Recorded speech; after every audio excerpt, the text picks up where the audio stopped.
Well, good day, guys. I'm coming to you today. I thought I'd show you how I'm going to top dress, side dress, however you want to call it, my corn. And we're going to do it a little different.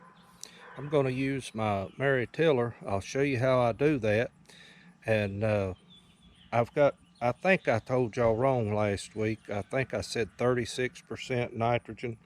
This is actually 46%. I can't remember what I said, but it's 4600, and I've had this for a good while. I'm not sure if you can still even get that, because like I say, I've had that for some time, and I've just about used all of it up. But this short row like this, it'll last me a good while.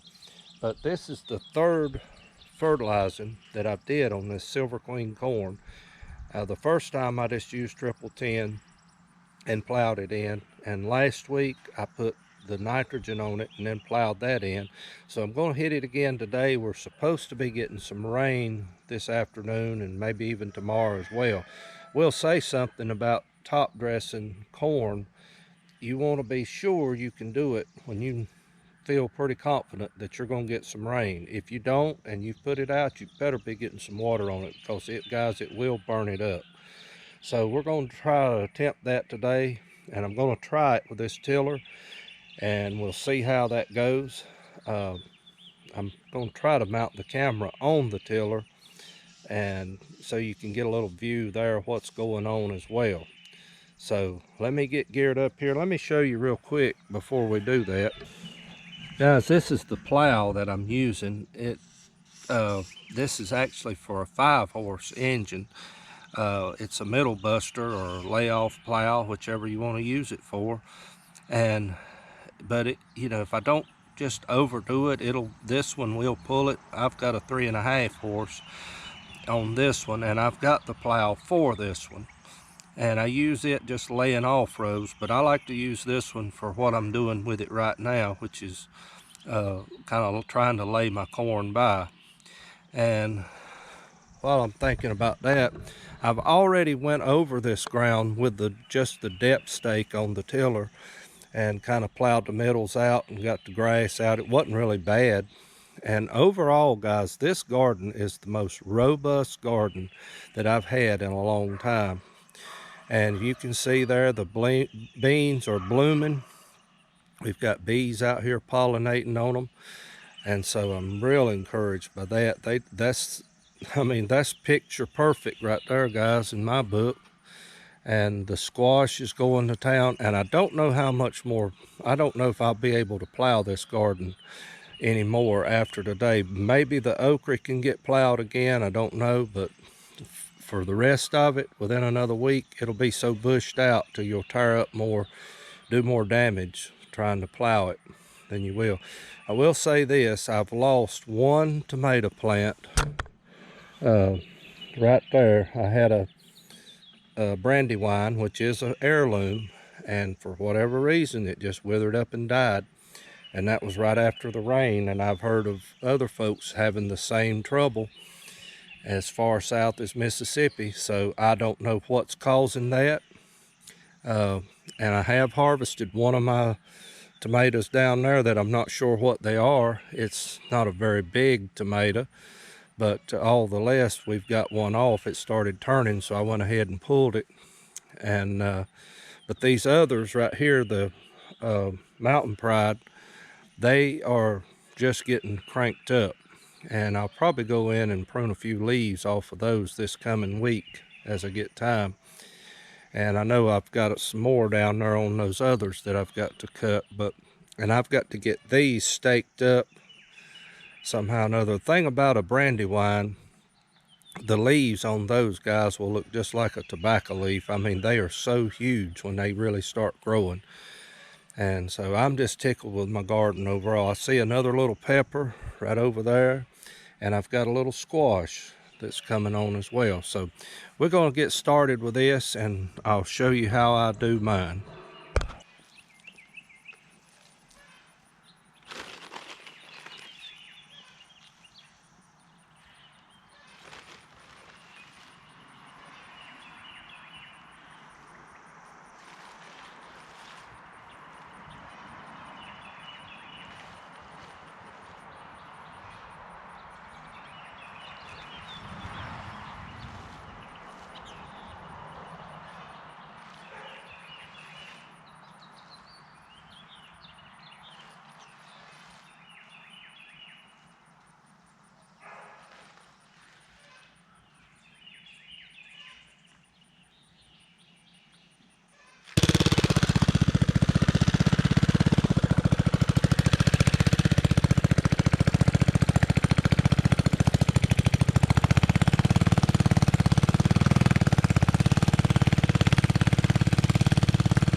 All right, guys, that's not as good as I do with a tractor, but it's better, and it's bedded up, so if we do get a washing rain, it won't hopefully it won't wash. It'll kind of, it's got it up off where the water can stay down low. So just thought I'd show you all that. If you've got a tiller, you've got the attachments that go with it, it's just something you can do.